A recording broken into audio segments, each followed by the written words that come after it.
KP math में आपका स्वागत है। आज हम लोग पढ़ेंगे रीजनिंग में चैप्टर पढ़ेंगे सिलोजिज्म। इसमें दो चीज़ प्रश्न आपको देखने के लिए मिलेगा, कथन और निष्कर्ष। कथन को इंग्लिश में बोलते हैं स्टेटमेंट और निष्कर्ष को बोलते हैं कंक्लूजन। तो कथन और निष्कर्ष सिलोजिज्म जो चैप्टर है इसमें आपका कथन दिया हुआ रहेगा और निष्कर्ष दिया हुआ रहेगा। उसके बाद चार आपको ऑप्शन, किसी एग्ज़ाम में 4, किसी एग्ज़ाम में 5 आपको ऑप्शन मिलेंगे। तो कथन से निष्कर्ष से मिला करके दोनों को चेक करके आंसर आपको बनाने होते हैं। तो सबसे पहले ध्यान दीजिएगा, 3-4 शब्द हम लिखे हैं। पहला शब्द है ऑल। ऑल माने होता है सभी, हिंदी में कहेंगे तो सभी। सम मतलब कुछ, इंग्लिश में सम तो हिंदी में कुछ। सम नोट मतलब कुछ नहीं, और नो मतलब कोई नहीं। जैसे आपका कोई स्टेटमेंट रहेगा उसमें रहेगा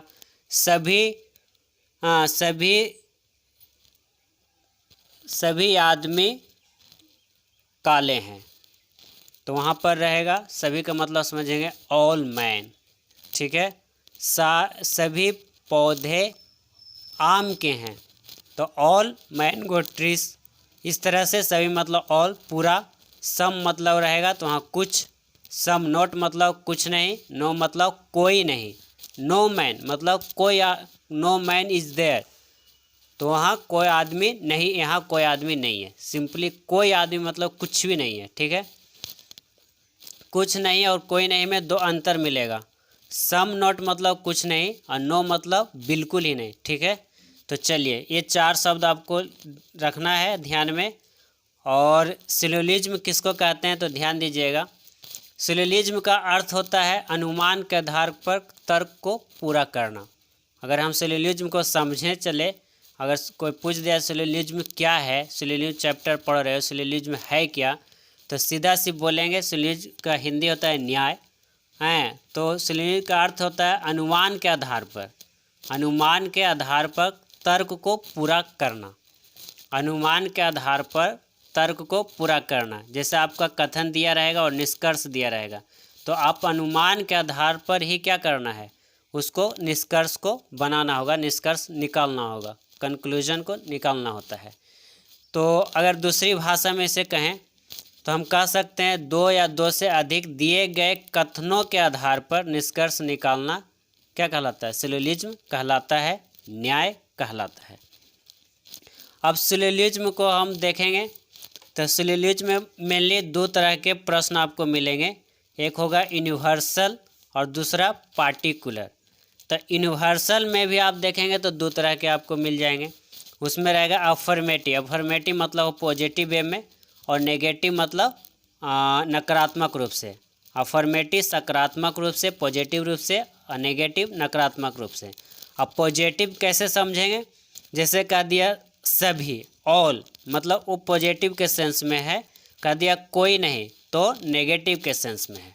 उसी तरह उसको हम दूसरा प्रश्न आपको रहेगा पार्टिकुलर में समझे चलें तो रहेगा कुछ। कुछ मतलब सम, कुछ है, वही बात कुछ नहीं माने नहीं है। तो जैसे नहीं आ गया तो नेगेटिव के सेंस में, कुछ मतलब कुछ के मतलब कुछ है ना, तो उसको पॉजिटिव के सेंस में लेके चलते हैं। तो यहाँ तक हम समझते हैं आपको कोई तकलीफ नहीं हुआ होगा समझने में। हमने अभी कुछ नहीं समझा है, सीधे यही समझा है कि सिलोजिज्म क्या है। तो सिलोजिज्म का अर्थ समझते हैं कि अनुमान के आधार पर तर्क को पूरा करना सिलोजिज्म है। सिलोजिज्म के प्रश्न हमेशा 2 टाइप में रहेंगे, एक पॉजिटिव वे में और दूसरा नेगेटिव वे में।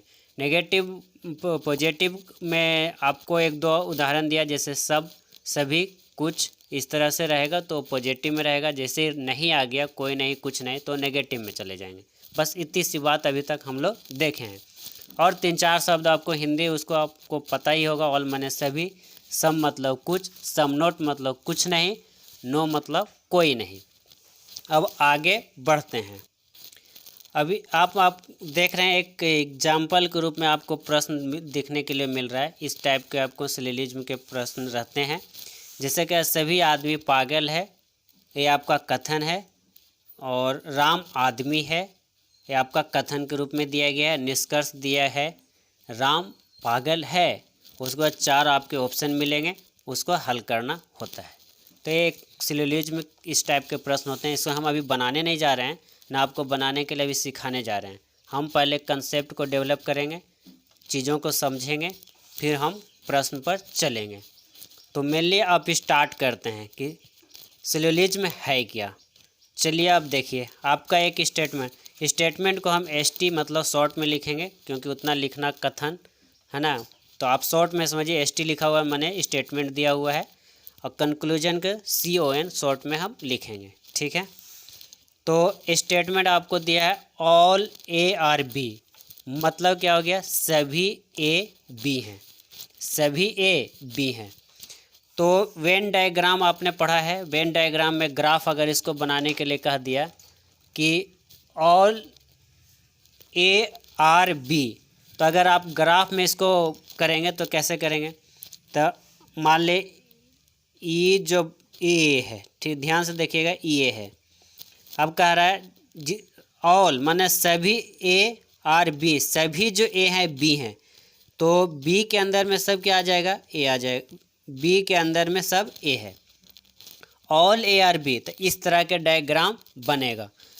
और दूसरा अगर कोई डायग्राम बनाना चाहें तो कैसे बना सकते हैं, कह सकते हैं कि A बराबर B, मतलब जितना A है वो B है, कह रहा है ऑल A आर B, माने एक जो है जितना B के अंदर में है, यानी हम ये भी तो कह सकते हैं कि A बराबर B, यानी जितना A है उतना B भी है, या उससे ज़्यादा भी होगा, लेकिन है तो सभी। तो इस तरह से 2 आप डायग्राम यहाँ बना सकते हैं। अब सपोज डेट इसको और थोड़ा सा समझते हैं। जैसे हम कह दें कि मान लीजिए यहाँ पर ए है, ए 3 गो ए है, ठीक है, 3 व्यक्ति ए हैं, और बी हैं 3 गो, बी बी बी, तो 3 तो बराबर है, लेकिन जैसे ही बी की संख्या बढ़ गया, यानी कि ए जो है बी के अंदर में समाहित है, ए जो है बी के अंदर में समाहित है। यहाँ पर हम कह सकते हैं कि ए अगर 3 गो है तो बी भी 3 गो है, पर है तो ए और बी के दोनों क्या है, बराबर है, यानी उसी के अंदर में है। तो इस तरह से 2 डायग्राम बनेंगे। तो ए हो गया कि एक से ज़्यादा है ना, ए से ज़्यादा और ए के बराबर। यहाँ तक आपको समझ में आया होगा। अगर यहाँ तक समझ में आ रहा है तो ठीक है। अगर आज हम लोग सिलोजिज्म का 1% भी समझ लेंगे तो आपका काम हो जाएगा। चलिए ध्यान दीजिएगा। अब इसको हम और आगे कुछ समझते हैं, ठीक है। और यहाँ पर ये आपको आंसर कैसे निकालना होगा, तो ध्यान दीजिएगा। कैलकुलेशन जो दिया रहेगा, निष्कर्ष जो आपको रहेगा, वो 3 टाइप से हमको चेक करना पड़ेगा, फर्स्ट, सेकंड और थर्ड। और कैसे चेक करना है, पहला हम लिखते हैं DT, मतलब डेफिनेटली ट्रू। डेफिनेटली ट्रू का मतलब होता है बिल्कुल सत्य, बिल्कुल सत्य, ठीक।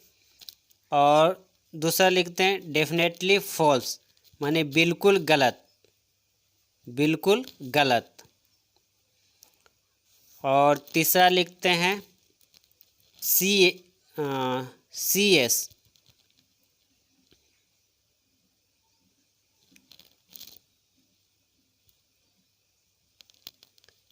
CD लिखते हैं, CD मतलब can not be determined, can not be determined, ठीक है, कहा नहीं जा सकता है। कैन नॉट बी डिटरमाइंड माने कहा नहीं जा सकता है। तो अब इसको हम समझेंगे। जब ये दोनों कथन में अब कह रहा ऑल A आर B, तो इसमें देखिए तो ऑल A B के अंदर में है, तो बिल्कुल सत्य है कि A जो होगा पूरे B के अंदर में है, ये तो सही है। तो इस स्थिति में A आपका आंसर होगा, ठीक है। इस स्थिति में A आपका क्या हो जाएगा, आंसर हो जाएगा। और ये दोनों तो होगा नहीं, तो इस स्थिति में अभी तो कुछ नहीं, आगे हम समझते हैं, है ना, और प्रश्न लेते हैं तो आपको हमको समझने में ईजी होगा। चलिए ध्यान देते हैं आगे।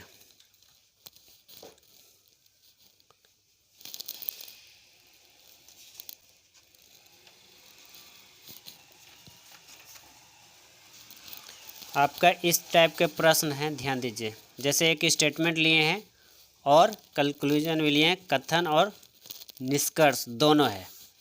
सभी ए बी हैं। अब इस तरह के आपको ग्राफ बनाने के लिए कहेगा तो आप क्या बनाइएगा, इसमें दो ग्राफ आप बना सकते हैं कि सभी ए बी है, तो जितना भी ए है ये क्या है, सबके सब बी के अंदर में है, ये ग्राफ बनेगा। एक और ग्राफ बनाइएगा तो ए जो है बी के बराबर है, ये होगा।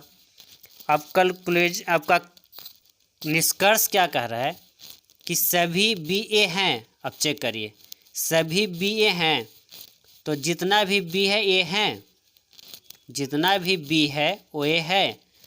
तो हाँ, ये तो हो सकता है कि जितना भी ए है वो बी के अंदर में है, तो जितना भी बी है वो ए है, ये बिल्कुल क्या है, सत्य बात है। तो ऐसे स्थिति में क्या आपका आंसर हो जाएगा, आपका आंसर क्या हो जाएगा, डेफिनेटली ट्रू। यहाँ समझ में आ गया होगा कि जब वो चीज़ आपको मिल जाएगा तो आपका क्या होगा, डेफिनेटली ट्रू होगा। इसमें भी आप चेक करिए क्योंकि सेम डायग्राम है, तो क्या कर रहा है, सभी बी, जितना भी बी है वो ए है, तो बिल्कुल है। तो दोनों डायग्राम से आपकी बातें पुष्टि हो रही है, सत्य हो रही है, अनुमान के आधार पर बिल्कुल सही है। तो आपका ऐसी स्थिति में आपका क्या हो जाएगा, पहला आंसर आपका निकल के आएगा कि डेफिनेटली ट्रू होगा। आगे बढ़ते हैं, दूसरा देखते हैं। दूसरा कथन और निष्कर्ष पर हम चलते हैं। कथन दिया हुआ है सभी ए बी हैं। आप ध्यान दीजिए, यही डायग्राम बनेगा कि जितना भी ए है वो सब बी के अंदर में है, सभी ए बी हैं। और दूसरा डायग्राम बनेगा कि ए बी के बराबर है, क्योंकि आपका स्टेटमेंट सारा एक ही लिए हैं, तो डायग्राम भी आपका सारा एक ही बनेगा। बस आपको निष्कर्ष सीखना है, निष्कर्ष कैसे निकालना है। तो निष्कर्ष क्या कह रहा है कि कुछ भी ए नहीं है। अब ध्यान दीजिए, यहाँ कह रहा है कि कुछ भी ए नहीं है, तो कुछ भी ए नहीं है, कुछ भी ए नहीं है। अब चेक करिए कि कुछ भी जो है ए है या नहीं है, कुछ भी ए नहीं है। तो ए क्या कर रहा है, कुछ भी ए नहीं है, तो कुछ भी तो ए है, क्योंकि ए सारा ए बी है, लेकिन तो कुछ भी तो ए हो सकता है। तो ये जो निष्कर्ष है, ये क्या बात है, आपका गलत है, क्योंकि ऐसा नहीं है। क्योंकि कुछ भी तो ए है, यहाँ दिख रहा है कि इतना ई ए है, तो बी के अंदर समाहित है, तो कुछ भी इतना इसके अंदर जो बी है वो तो ए के है, तो ये तो गलत हो गया। तो ऐसे स्थिति में आपको क्या लगाना होगा, क्या बताए थे, डेफिनेटली फॉल्स, क्योंकि कथन क्या है, कथन निष्कर्ष क्या है, गलत है। कथन आपका दिया सभी ए बी है, ठीक है, तो कुछ भी ए नहीं है, नहीं, कुछ भी ए हैं, यहाँ का नहीं है, तो डेफिनेटली फॉल्स है। कथन के अनुसार है लेकिन निष्कर्ष के अनुसार नहीं है, तो क्या हो गया, सेकंड वाला आपका आंसर आएगा। अभी समझते चलिए। अगला देखिए, कह रहा है सभी ए बी हैं। ए के बारे में कह रहा है कि जितना भी ए है वो क्या है, सबके सब बी है। यही तो आपका डायग्राम बनेगा, सभी ए बी हैं। और दूसरा डायग्राम बनेगा तो ए इक्वल टू बी, ये दोनों डायग्राम बनेगा। अब निष्कर्ष हमको सीखना है, कुछ भी ए हैं, कह रहा है इसमें जो कुछ भी है, जो ए हैं, कुछ भी ए हैं, बिल्कुल बात सही है कि कुछ भी जो है ए हैं, ये बात सही है। तो ऐसे स्थिति में क्या होगा, कुछ भी ए हैं, ये तो बिल्कुल सही है कि कुछ भी ए हैं, कुछ भी जो है ए हैं। अगर हम इसको और दूसरी तरह से बना सकते हैं तो ऐसे ही बना सकते हैं कि बी के बारे में कह रहा है कि जो बी है कुछ भी ए हैं, ऐसे बना तो कुछ भी यहाँ है, बिल्कुल सही है। तो इस स्थिति में आपका डायग्राम ये भी आपका क्या हो जाएगा, सही होगा, है ना। या और भी डायग्राम बन सकता है इसमें, जैसे ई ए है, तो ए के अंदर में कह रहा है कि कुछ भी क्या है, ये जो वाला बी वाला भाग है, ये अगर हम कहें तो कुछ भी ए है, ये भी डायग्राम एक बनेगा। तो बहुत सारे डायग्राम बनेंगे, लेकिन अभी हमको धीरे धीरे क्या करना है, सीखना है। अगला देखते हैं, कहता है सभी ए बी हैं। सभी ए के बारे में कह रहा है जितना भी ए है, सभी ए बी हैं, जितना भी ए है वो सब के सब क्या है, बी हैं। तो ये ए भी बनेगा, ए बराबर बी, ये 2 डायग्राम तो डेफिनेटली बनेगा। इसके ये वाला डायग्राम इसके अंदर ही समाहित है, अभी हम सिर्फ बना रहे हैं तो आपको दिखाने के लिए, बाद में इसको नहीं बनाएंगे, इसी के अंदर अंडरस्टैंड हो जाएगा। अब कह रहा है कोई भी ए नहीं है, कथन तो आपका निकल गया। अब निष्कर्ष कह रहा है कि कोई भी ए नहीं है। ध्यान दीजिए तो कि कोई भी ए नहीं है, ये कभी हो सकता है कि कोई भी ए नहीं है? इसमें तो है, ये है बी, इस ए के अंदर में बी है, तो ये तो क्या हो गया, डेफिनेटली फॉल्स हो गया, डेफिनेटली फॉल्स हो गया। तो डेफिनेटली जब फॉल्स हो जाए, गलत है, तो डेफिनेटली क्या हो जाएगा, आंसर क्या है, डेफिनेटली फॉल्स, डेफिनेटली फॉल्स।